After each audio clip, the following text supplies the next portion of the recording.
Hi guys, I'm back to continue with the previous video where I talked about my Vipassana, 10-day Vipassana meditation. But in this one, I'm going to be talking about my Ayahuasca journey, which I did 2 weeks later. I felt like through my Vipassana, the lights hadn't come on enough. Like I hadn't woken up enough. I hadn't detached enough from my ego. So the place that I was staying in, this was in the Western Cape in South Africa, in Cape Town, mentioned that there was a lady that they had been to that hosts, or a shaman, that they'd been to that hosts ayahuasca retreats nearby. And so they gave me the contact details, and I basically looked them up, reached out to them, and realized that they had a journey 2 weeks after my Vipassana. So I signed up, my brother came along with me, and we went to go in and do the thing. So what happened is, for about a week before the journey, they send you like a list of what you need to do to prepare your body and your mind. They recommend meditating daily, also adjusting your diet. So removing any kind of sweets, removing dairy. If I recall correctly, they also advise that we remove meat and basically eat as clean a diet as possible. So I basically just did a lot of like vegetables and fruit and some grains here and there.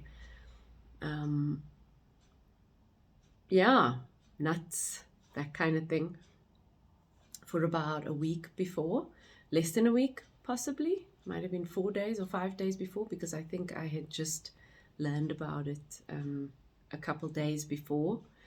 So I don't actually think it was a full week that I had to prepare. But nonetheless, it was enough time. And then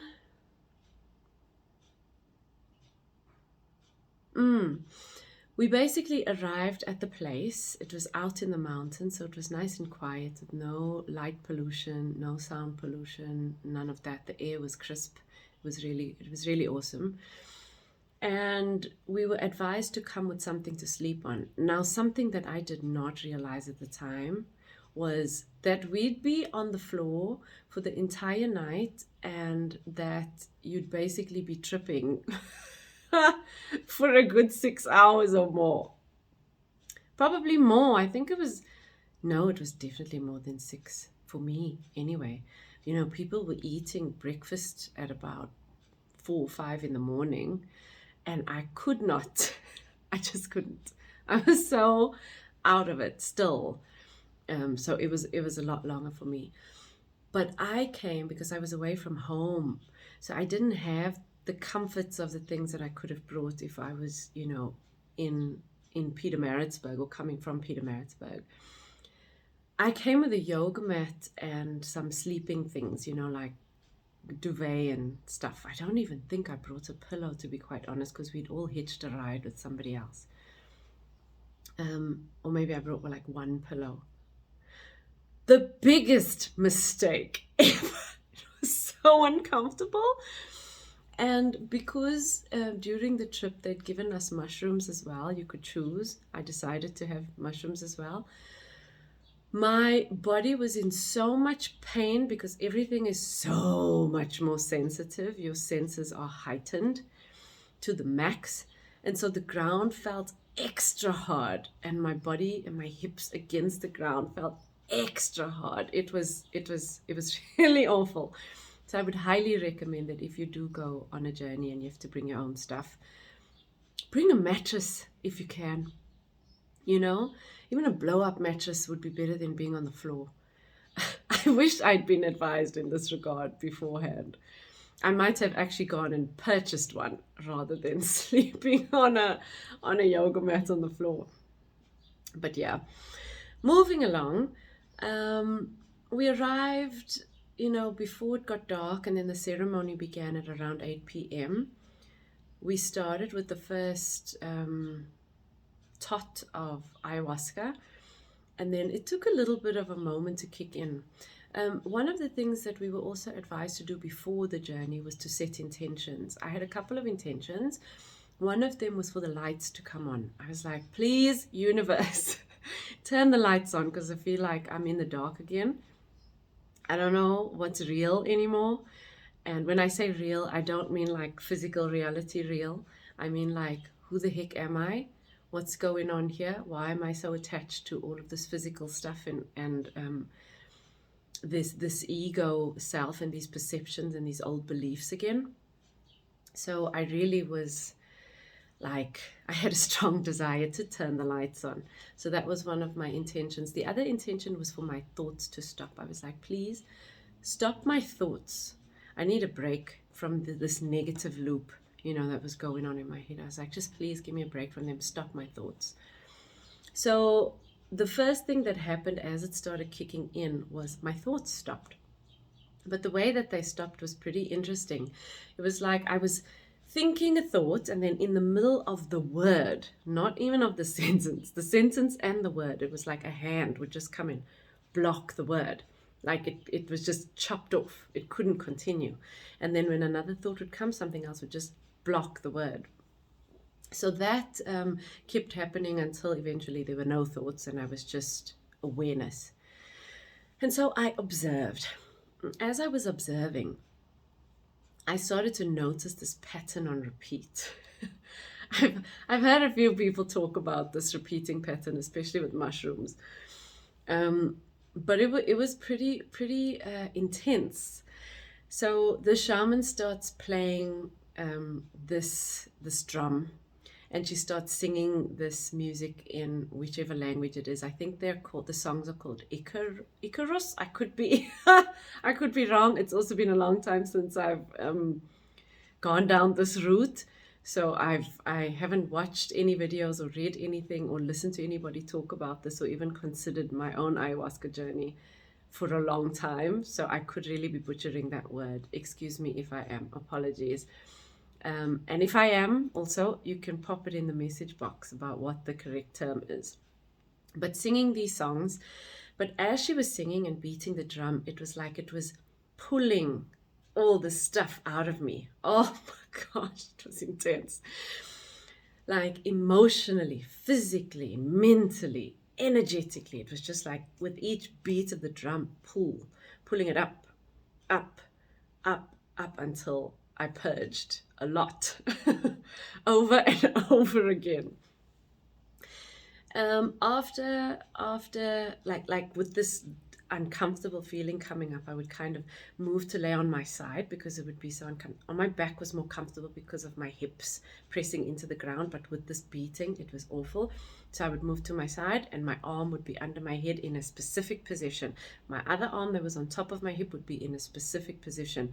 And then I would cough, and then I would hear somebody on the other side of the room cough, and then I would hear a giggle, and this looped, and then I would flip over to the other side because the hip would get sore.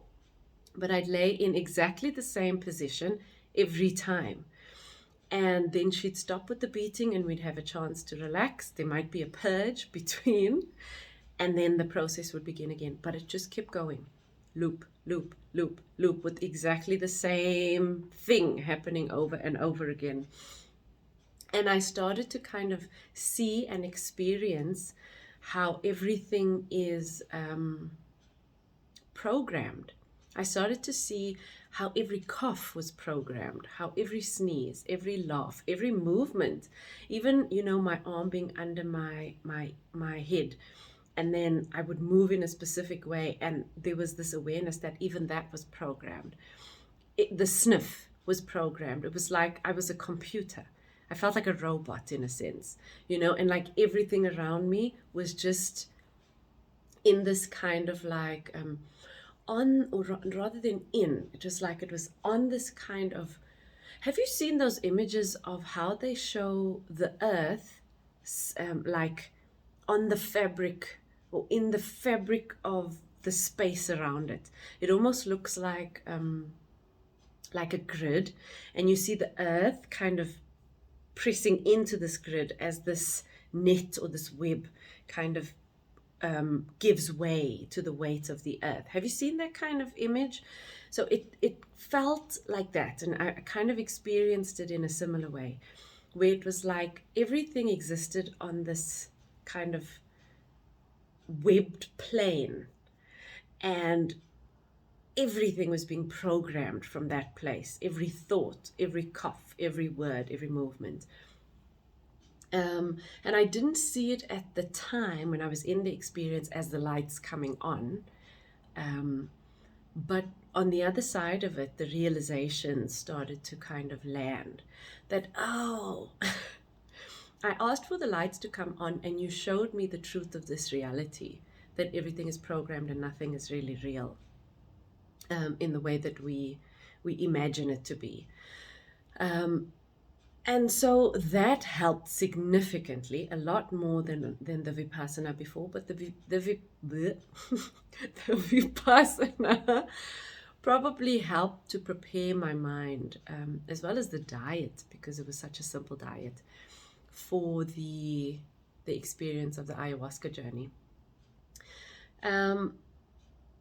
Yeah, so I felt really, really significantly hungover after that. I had the most splitting headache. It was horrible. It was really, really awful.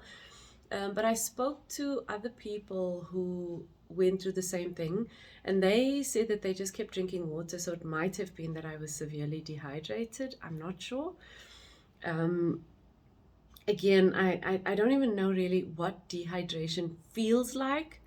But if it was like, when I say dehydration, I don't mean like you're thirsty and you need water and you're like, oh my gosh, I need lots of water. Not like that. I mean like the kind of dehydration that gets you hospitalized. I don't know if it feels like that, but more intense. Either way, it could have been that. However, I did do a mushroom journey a month later. Which I will talk about in the next video. And it was also with the intention of continuing the process of helping the lights turn on, or keeping the lights on. They hadn't fully come on at the time, actually, so it was with the intention of turning them on even more. But the ayahuasca journey significantly helped. I also would not advise it if you are not in a good state mentally. I've heard from people and in many or from many people who speak about this stuff online, that there is no such thing as a bad trip. There is only resistance.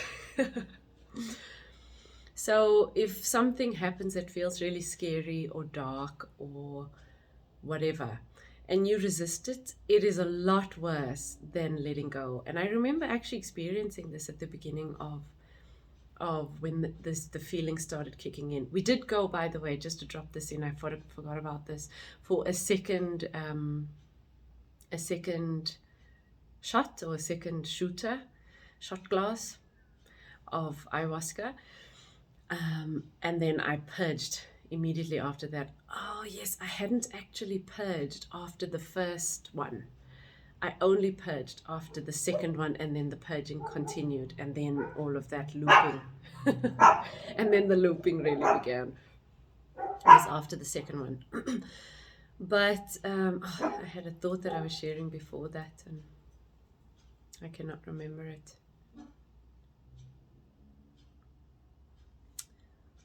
I'll pop it in the caption if I remember it, or I will just bring it up in the mushroom video in the next one, if I remember what I was trying to share. Apologies for that.